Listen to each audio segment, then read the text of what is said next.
We're going to talk to Nick Wagoner, ESPN reporter, covers the 49ers, and does a great job in doing that. Nick, thanks so much for taking a few minutes. I know you're probably super busy today, but thank you for taking a few minutes to hop on with us, man.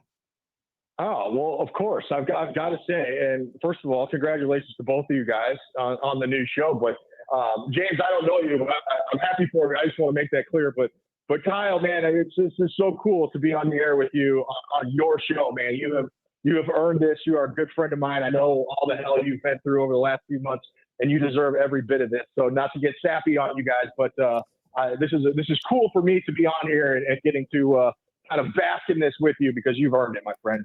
Oh, perfect. Checks in the mail, and we'll talk to you next time. Thanks, man. I didn't say you were good. Congrats on your terrible new show. So Nick, Jake Moody, your thoughts? No. Yeah, Jake Moody's really happy for Nick Bosa, I'm sure. So. Yeah. Let's talk about that. Nick Bosa deal comes down yesterday. 5 years up to $170 million, $122.5 million guaranteed. What does this mean for the 49ers, I guess, kind of moving forward, both small picture this year and then big picture? Yeah, I think first of all, it was interesting because Kyle Shanahan, as the season gets closer, you cover him for 7 years.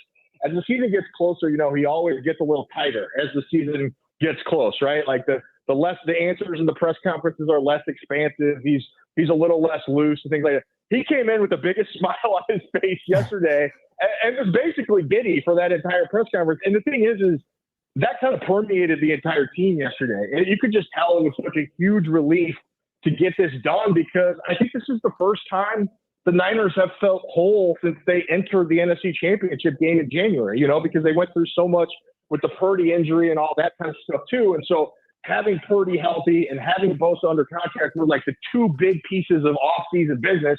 I think a lot of people would have liked to have seen them finish that business much sooner, but getting them done, I think, is a load off for this team. And I think they feel like they're locked and loaded now to make a run at this thing. So that's kind of the short term. The long term, to me, I wrote about this yesterday. I think what's interesting is people forget Nick Bosa is only 25 years old. And this is a team right now that has an older nucleus. So guys like Kittle, Armstead, Trent Williams, Kyle Juszczyk, even Debo's getting up there a little bit. That's the older nucleus that's not going to be around forever.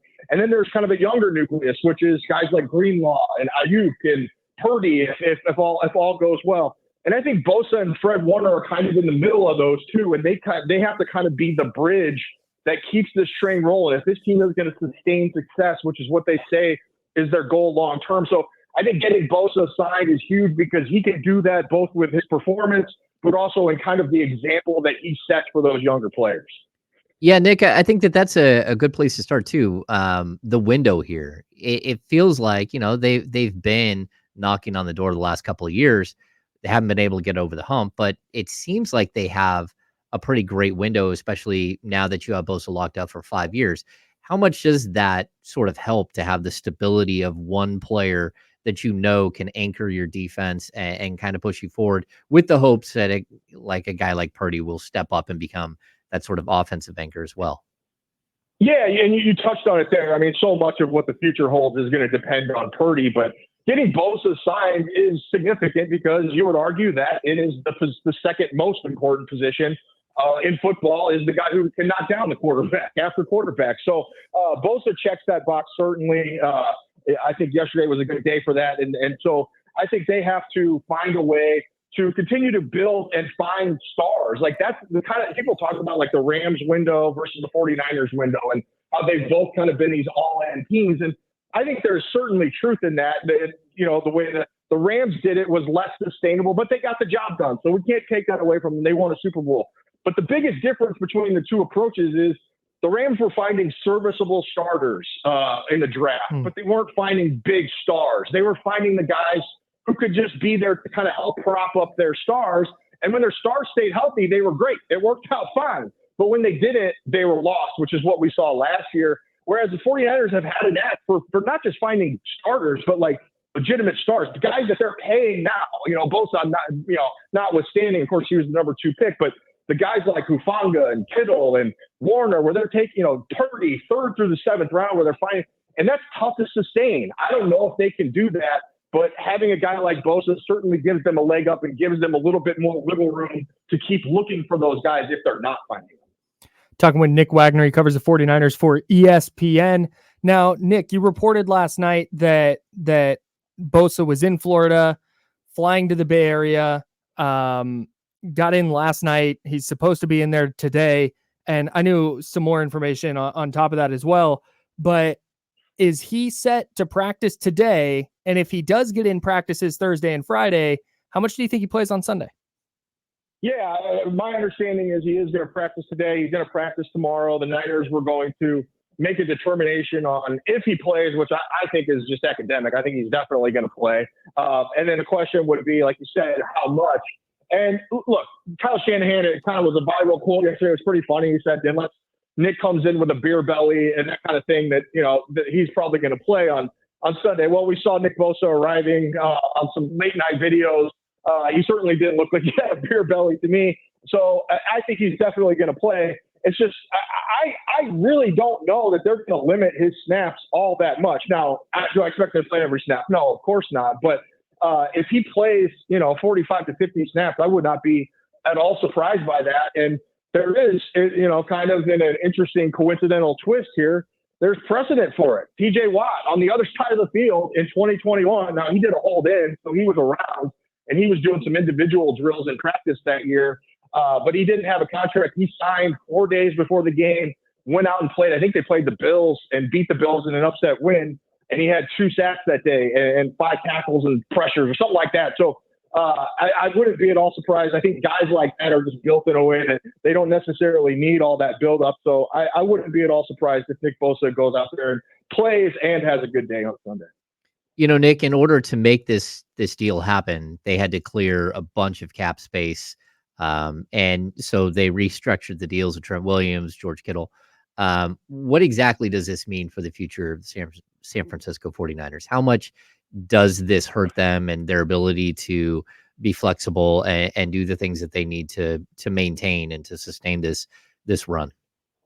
Yeah, I think what you saw yesterday with those restructures is just the beginning of more restructures to come, honestly, James, because I look at their situation going into next year. We don't know exactly what the salary cap is going to be, but over the cap projected at like $256 million. The Niners are already over that, and that was before adding whatever Bosa's contract is to that. So I think we're still going to kind of wait to see if they did anything with Bosa's number for this year.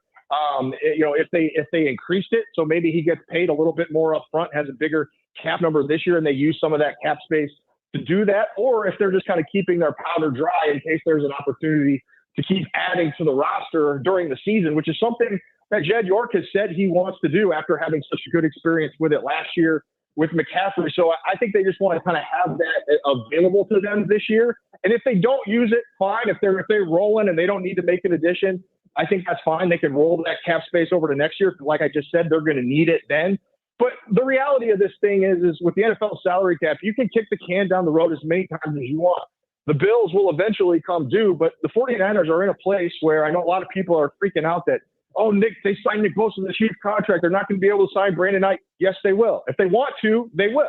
I'm not saying that's great business, but it's possible because you can always find ways to create salary cap space, and they're building this thing in such a way that they can. The cap is going to keep going up. They're probably going to keep adding dead money because they keep doing these restructures with void years at the end. So that will come back to bite them at some point. But if the cap keeps jumping in a significant way, they will feel it less than previous teams have. Look no further than the Saints for an example. They've been kicking the can down the road for what feels like 2 decades. So. Nick Wagoner covers the 49ers for ESPN, does a great job there. Talked about, you just wrote a big piece about the 49ers urgency to win a Super Bowl. You can find the full link on his Twitter at @NWagner. Nick, thanks so much for taking time with us today. I know you're going to be busy, so get out and do what you got to do, and we'll talk to you next time. You got it, guys. Have a good one.